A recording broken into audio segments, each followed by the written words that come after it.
Dear students, आज की इस क्लास में हम पढ़ेंगे गामा और बीटा फंक्शन से रिलेटेड न्यूमेरिकल प्रॉब्लम्स। जब क्वेश्चन में गामा -3/2 की वैल्यू निकालने के लिए कहा जाए, गामा -12 की वैल्यू निकालने के लिए कहा जाए, गामा -1/4 की वैल्यू निकालने के लिए कहा जाए, या इसी तरह के गामा जिसमें अंदर का जो नंबर दे रखा है वो आपके नेगेटिव हो, तो हम ऐसी प्रॉब्लम को सॉल्व करने के लिए यूज करेंगे gamma n, gamma 1 minus n equals to pi upon sine n pi का फॉर्मूला। इस फॉर्मूले में इस क्वेश्चन के लिए -3/2 रखिए, इस क्वेश्चन के लिए -12 रखिए n इक्वल्स टू, और इस क्वेश्चन के लिए भी -1/4 रखिए, और उसके बाद उसको सिंप्लीफाई करिए तो आप इस तरह की प्रॉब्लम सॉल्व कर पाओगे। जैसे हम यहां पहले क्वेश्चन को सॉल्व करने के लिए taking n equals to -3/2 in this equation या इन दिस रिजल्ट, तो -3/2 गामा 5/2, बिकॉज 1 प्लस 3/2 सॉल्व करोगे तो 5/2 हो जाएगा, equals to pi upon sine -3π/2। अब यहां पे ये जो वैल्यू है, अब इसको तो सिंप्लीफाई करना है। साइन की वैल्यू, पहली बात तो ये माइनस बाहर आ गया 3π/2, और साइन 3π/2 क्या होता है, माइनस माइनस माइनस प्लस, तो इसकी वैल्यू तो 1 हो गई।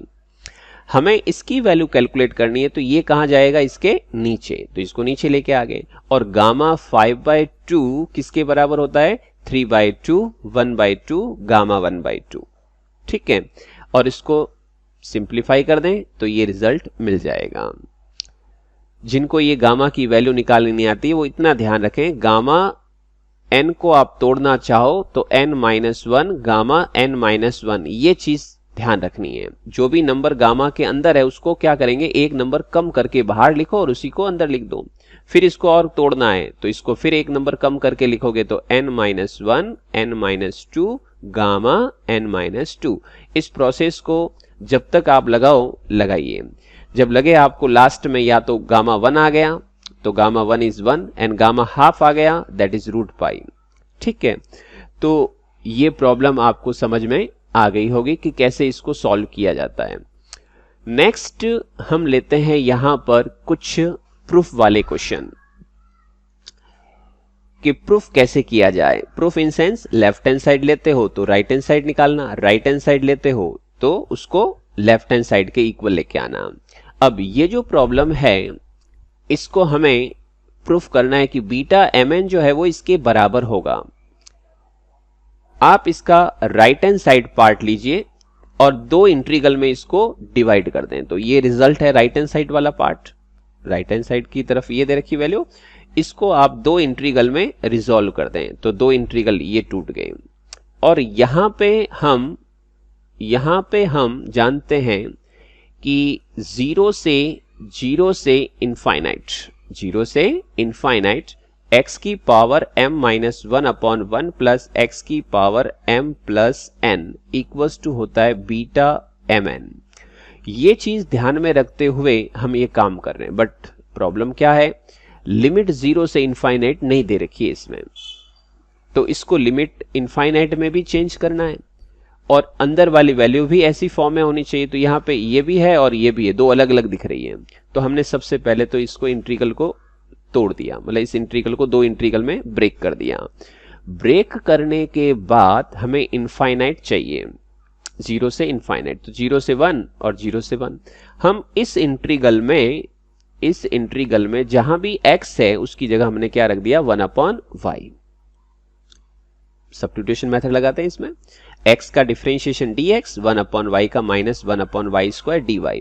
तो ये तो हो गया आपके पास में सब्स्टिट्यूशन। तो लिमिट क्या होगी इसमें, लिमिट ऐसे निकलेगी, इसको फिर यहां से लिखें y is equal to 1/x। Initial में जब x इक्वल टू 0 होगा तो y की लिमिट क्या हो जाएगी, इनफाइनाइट। x इक्वल्स टू 1 तो y इज इक्वल्स टू 1, तो इनफाइनाइट टू 1 तो इसकी लिमिट होगी नई वाली। x की जगह हम क्या रख देंगे, 1/y, dx की जगह -1/y² dy। ऐसा रखने के बाद ये कुछ पार्ट आपको नजर आएगा, 1/y और y की पावर n माइनस 1, बिकॉज ऊपर आपके पास में जो वैल्यू थी वो नीचे आ जाएगी, क्योंकि यहाँ पे क्या था आपके पास में x की पावर n माइनस 1, तो x की जगह 1 अपॉन y रखोगे तो y की पावर n माइनस 1 नीचे आ जाएगी, तो आप लोग इसको नीचे ले आए, dx की जगह पे ये वैल्यू आ जाएगी। तो ऐसे में क्या होगा, इसको फिर आप लोग सिंप्लीफाई करें, कौन कट रहा है और कौन इसमें ऐड हो रहा है, तो इन दोनों को साथ रखिए। तो इससे क्या मिलेगा, y की पावर n प्लस 1, y की पावर n प्लस 1, और यहां से y यहां जाएगा और ऊपर जाएगा तो आपके y की पावर m प्लस n। अब इन दोनों को फिर सिंप्लीफाई करो, y की पावर n और y की पावर n कट जाएगा, तो y की पावर m में ये y जो नीचे वाला है ऊपर लेके जाओगे तो y की पावर क्या बन जाएगी, m माइनस 1, और अपॉन में 1 प्लस y की पावर m प्लस n। ये सब्स्टिट्यूशन के बाद इंटीग्रल के अंदर जो चेंजेस आया है वो ये आया है।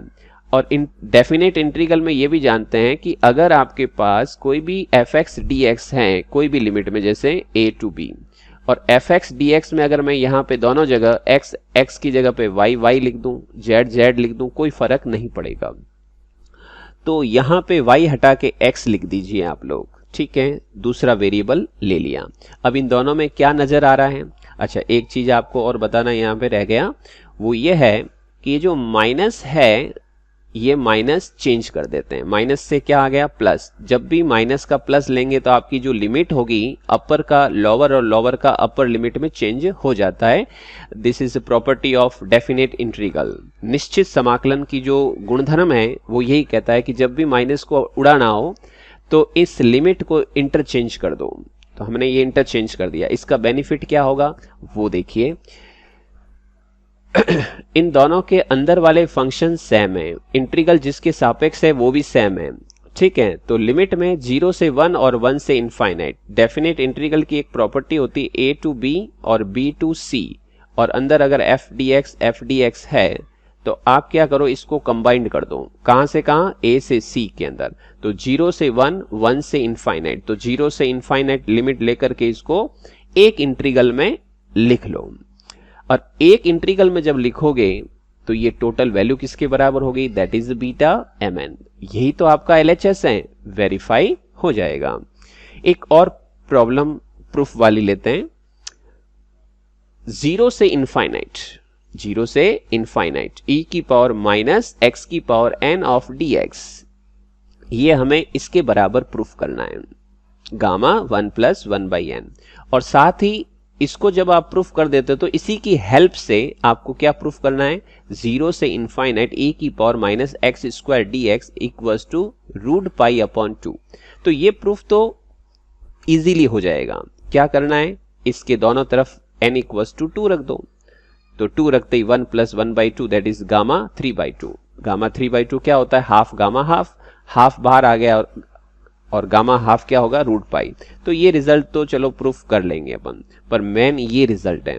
तो आप इसमें लेफ्ट हैंड साइड यूज करिए, क्यों, क्योंकि लेफ्ट हैंड साइड में गामा फंक्शन नजर आ रहा है मुझे, क्योंकि a की पावर माइनस एक्स यहाँ पे दे रखा है, लिमिट भी दे रखी है, तो अपन x की पावर n को t मान करके इसको गामा फंक्शन में कन्वर्ट कर देंगे। तो सबसे पहले आप क्या यूज करोगे, लेफ्ट हैंड साइड पार्ट, 0 से इनफाइनाइट e की पावर माइनस एक्स की पावर n ऑफ dx, और v सब्स्टिट्यूट x की power n equals to t, n x की power n minus 1 of dx of dt equals to dt। यहां से आप लोग x की वैल्यू निकालिए, तो x की वैल्यू क्या आ जाएगी, t की power 1 upon n, dx equals to dt upon n into t की power n minus 1 of n। ऐसा कैसे आया, देखिए n तो ये है ही है, और इस x की जगह पे क्या रख देंगे, t की पावर 1 अपॉन n, तो n माइनस 1 के नीचे 1 अपॉन n, यानी कि ये चीज। और इसको आप कहां रखोगे, इस इंटीग्रल में जिसमें ये सब्स्टिट्यूशन किया जा रहा है। तो 1 अपॉन n इज कांस्टेंट, इसको आउट कर दो, e raise to minus t ये ऊपर जाएगा, तो t की power 1 upon n minus 1 of dt। और गामा फंक्शन क्या होता है, 0 से infinite e raise to minus x और x की power n minus 1 of dx, और यही चीज किसके इक्वल होती है, गामा n के इक्वल। तो अब आपका ये प्रॉपर फॉर्मूला बन गया, इन दोनों में कोई फर्क नहीं, सेम है, बस ये n की जगह पे 1 अपॉन n। तो इसको आप क्या लिख सकते हो, गामा n की बजाय गामा 1 अपॉन n। और बाहर क्या लिखा हुआ है 1/n। अच्छा, इसको आप तोड़ सकते हो, लिख सकते हो, क्योंकि गामा 1 प्लस 1/n का मतलब क्या होता है, जैसे ही इसको तोड़ोगे तो यही रूप आएगा। क्यों? क्योंकि इसमें से एक नंबर कम करोगे तो क्या मिलेगा 1/n, उसी को अपन को गामा के अंदर लिखना होता है। जब अपन इसको ये लिख सकते हैं तो इसको ये भी लिख सकते हो, तो आपके पास में ये राइट हैंड साइड पार्ट मिल जाएगा। इसी तरह से ये तो प्रूफ हो गया आपके पास में। इस प्रूफ के बाद इसी रिजल्ट के अंदर अगर अपन इसमें n इक्वल्स टू 2 रख देते हैं तो 0 से इनफाइनाइट e की power minus x square dx that is equals to gamma 1 plus half that is 3/2 and 3/2 is half gamma half और गामा हाफ इज √π/2।